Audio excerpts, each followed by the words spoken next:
Cyberpunk 2077, Assassin's Creed Odyssey, and Devil May Cry have me more than hyped. I don't think anything means as much to me as a brand new Super Smash Bros. Game with every single character. That is just amazing. Thanks to this truly ultimate experience of Super Smash Bros. That we're going to get on the Switch in December, Nintendo's press conference was fantastic, but it was lacking some things. Some of the surprises in there were kind of cool, and of course Smash Bros., like I said, is a big deal. But they didn't talk about that many games. They didn't even mention some of the games which we know they have in development. They didn't mention Metroid Prime 4, Yoshi, Bayonetta 3. I felt like they should have had a little more to show us and talk about, and Smash Bros. Kind of took over the whole conference. I do think that Nintendo had a good showing for the games they showed us. The quality is definitely there. Here are my thoughts. I want to tell you guys about each game that I saw at Nintendo's E3 2018 press conference or Nintendo Direct. I want to talk about what my thoughts on them were, and then I want to know definitely about what you guys thought. What were your favorites? Which character are you most excited for in Smash?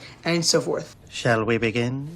Let's just jump right in and talk about something called Daemon X Machina. So by the looks of it, Daemon X Machina is kind of just like a really cool mech game, and it's a Nintendo exclusive, I guess, so that's really cool. I'm definitely down to see what this game is. I don't think it's going to come out for a little while, but it might be something I'd play, honestly. It looks like it could be a really cool game, so I'm kind of glad they opened up with something fresh like that, because it's different, but it's also very obscure, and a lot of people probably don't want to see that at first, and I totally get that. I think it might have ultimately been smarter to begin their demo with something a little more familiar and a little more exciting to the mainstream. So here's another game which I do not really care about, unfortunately, and that is Xenoblade Chronicles 2. There's new content coming out, and that's a big deal. You know, you think back a few years ago, Nintendo wouldn't have really been doing DLC and expansions that much. Now they're in the mainstream, and of course they're going to do it, but more Xenoblade Chronicles 2 is a big deal for people who like it, and I'm happy that Nintendo has this coming for those fans, because they deserve it, because people love that game. Step into the shoes of 8 different travelers to inherit their strengths, their struggles, and their dreams. RPGs like Octopath Traveler don't really do it for me. Every single trailer I've watched is not going to cut it for me. It's not my kind of game. It probably never will be. I've even tried the demo on the Switch, and it's not my thing, but I do respect all the people who are really into it. I know Square Enix showed it at their press conference, and then of course Nintendo's going to show a little bit about it. People are definitely down for this. It's like a return to form, and that's exciting for them. I just wish I cared, because I really, really don't. Yet again, another game that I'm not really going to play from Nintendo is Fire Emblem The Three Houses. Fire Emblem Awakening and the sequels to follow on the 3DS looked really cool, don't get me wrong. Strategy games, it's not for me at all. I cannot possibly be interested in that kind of gameplay, but I just love the characters from Super Smash Bros. I love watching the cinematics and stuff, and they seem like really cool story games, so it almost seems like a game that I might want to watch people play, and it's a big deal to have a new Fire Emblem on a home console. I'm not super impressed as much as I thought I'd be with what the trailer showed, because I thought it was going to be like something even more of a step up, but the Fire Emblem 3DS games are such a big deal, and they improved so much on the old series that we're already like at the peak kind of for a little while. So hey, I think Three Houses does look pretty good. I'm kind of shocked it's not going to be out this year, being they talked so much about a 2018 release. I will return here someday, my teacher. Promise me that you won't forget me.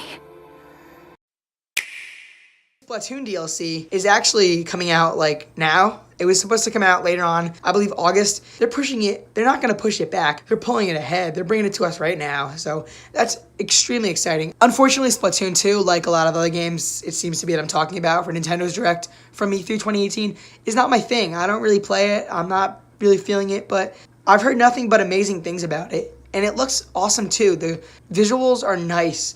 It looks very polished, looks like a lot of fun. People talk about how it's a good shooter and of a lot of quality, so Splatoon 2 getting DLC is a big deal. There are some really awesome games that they sort of showed in this little sizzle reel. We saw Starlink Battle for Atlas, which has the Star Fox crossover. That's kind of an interesting game from Ubisoft. Dragon Ball FighterZ. That game came out in like January, I think it was, or February, and it's big because it looks like the anime, something I'm not really into. I'm not an anime guy, but I really do like what I see. It just looks like you're watching an anime, but you're actually playing it, and it looks like a really fun fighting game. I've heard a lot of people really dig it, so I'm really excited. I might actually play it on my Switch. Killer Queen Black is a game that was actually like leaked or rumored to be coming to the Switch. It's this arcade game. I don't know a whole lot about it, but it actually looks like a lot of fun. I understand you have to play with friends maybe, so I mean, maybe I won't play it after all. It's nice to see arcade ports come to the Switch, especially ones that people really love. Hollow Knight is a really big indie game right now, this action platformer that is available on like PC, but now it's on Switch. It's already available today. You might have already beaten it by now. Like it shadow dropped, and that's really cool. I think that it's a game that I'm surprised was never on Switch anyway. Cool.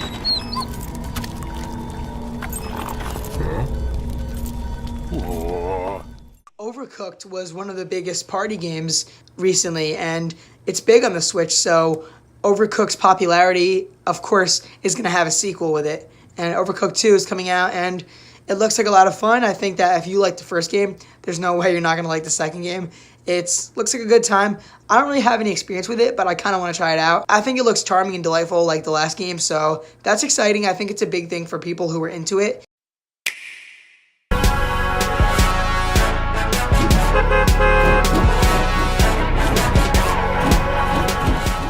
There's new content being added. Streamers are making millions of dollars and getting millions of views over it. So Fortnite's big. And of course, the Switch has to get in on it. And that's actually kind of awesome. I don't really dig this whole playing with a lot of friends and just a focus on online multiplayer. It's not my style. If you know me, you know that I'm really big into true single player experience. I guess it's really cool for the people who like it. It's a big deal. And now you can play it on the go on your Switch. Don't even think about it. All or nothing.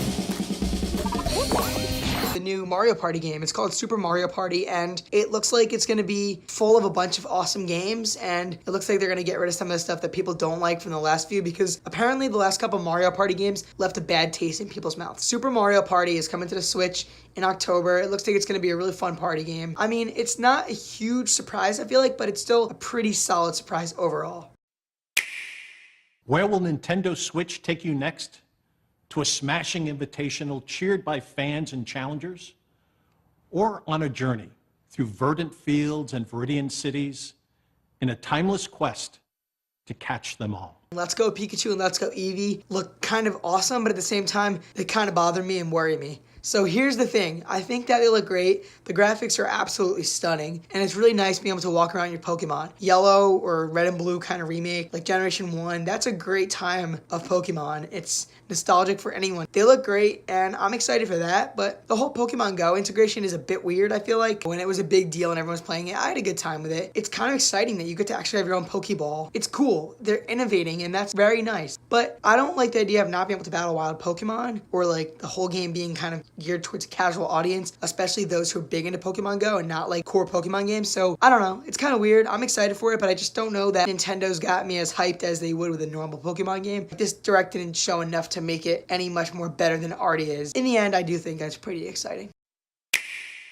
As you may know, Super Smash Bros. Is an action game about smashing beloved game characters off the screen. So we all knew Super Smash Bros. Was going to get shown off in full depth at E3 2018. We didn't know it was going to be ultimate in every sense of the word. That is literally the name of it. And rightfully so. It has every character in Super Smash Bros. History. That's one of the biggest deals in gaming. And they started showing some in a very random order. They had the numbers of when they were first introduced to Super Smash Bros. As in like Mario's number 1. They started showing all these characters, and then I saw Snake. There's no way that Snake from Metal Gear Solid is making it back, because I never thought that he would ever have a chance. I mean, look at Metal Gear Solid where it is and how it's connected to Nintendo. It's not. There's no way Cloud Strife was gonna make it back. Again, Final Fantasy VII has like no connection at all to Nintendo, but they said everyone is back, and the hype was unreal. The fact that they're actually gonna go out of their way and bring us every character in the history of Super Smash Bros. We're talking like characters like Squirtle and Ivysaur from Pokemon Trainer, Pichu, Young Link, characters you didn't think that would even be needed. People might not even be asking for them again, but someone is, and they are appealing to the fans in every sense of the word. They're changing every character in just some sense, just some way. All of the characters, the entire roster of like, 65 maybe, are all getting modified and improved. That is a big deal. That's a lot of work to put into it. They're very passionate over there, no doubt in my mind. They're also doing something called Echo Fighters, which gives clones a reason to be, well, clones. Dark Pit and Lucina, to Pit and Marth respectively, finally are almost like given a reason to exist.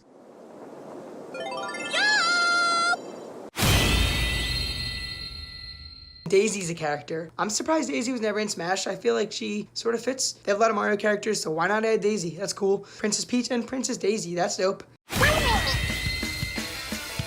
And then of course the Splatoon characters, the Inklings, are here, and there's a bunch of variations of them, and they look like a lot of fun to play. We got Ridley, the character that people have been clamoring for years, but everyone said, oh, maybe he's too big for this game, but no, they're fitting Ridley, and the gameplay looks amazing. I mean, I'm super excited to play as Ridley.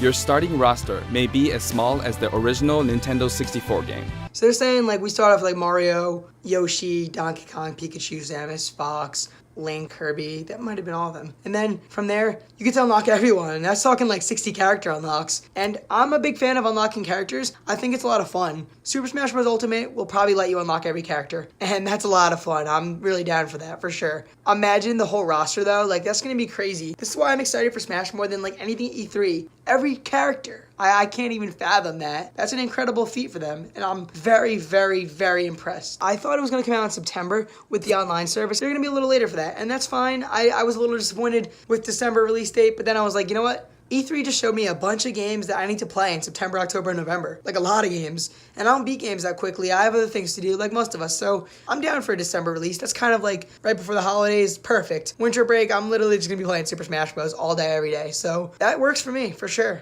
Simply put, this is the biggest crossover in gaming history.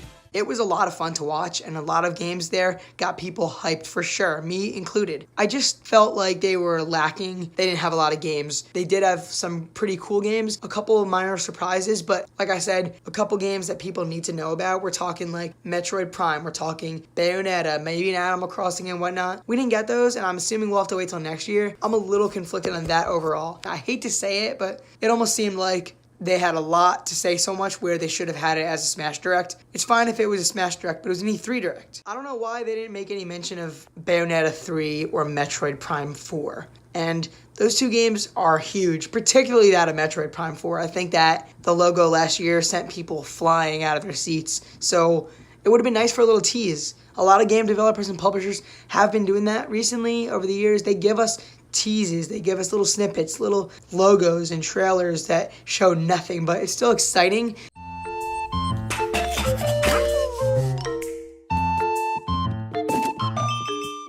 Yoshi wasn't even there. That is a game that they announced last year at E3 2017, if I'm not mistaken. They didn't necessarily have a big title for it yet. I'm wondering, like, where is it? I don't really get why they wouldn't have talked about it at E3. I thought it was going to be a big summer game. Well, maybe not a big game at all. That's the thing. It's kind of a smaller title, so I don't think they should possibly ever release something like this in the clutter that is October or November. But they're not even talking about a release date. They didn't even give us another trailer, so it's a weird game for Nintendo to just have sitting around and leaving us wonder, where is Yoshi? The last couple directs, they've talked about 3DS, and they said they're supporting it into 2019, but people who are still holding on to it, and maybe if they don't have a Switch, or maybe they just want more in the 3DS, don't seem like they're going to get that much. Because if they're going to support 3DS until the end of 2019, they better give people a reason to play it and pick it up, because right now, besides possibly revisiting Pokemon for me, I have no interest in possibly playing my 3DS. I've moved on, and I think Nintendo has to kind of decide to say they've moved on or not, but they didn't talk about it at all, and I don't think that's terrible, but don't say you're going to support it and then just show no support, you know? You have no support? Not anymore. Guys, that's how I overall felt about Nintendo's E3 2018 Direct. Pretty fun, very awesome stuff with Super Smash Bros. And some other stuff like Mario Party. Lacked some special surprises and felt like it kind of came and went. I'd like to know what you guys thought. Tell me what your favorite games from the Direct were, and more importantly, which Super Smash Bros. Character are you most excited for? We can have a discussion. So until next time, guys, thank you so much for watching. I appreciate all the views.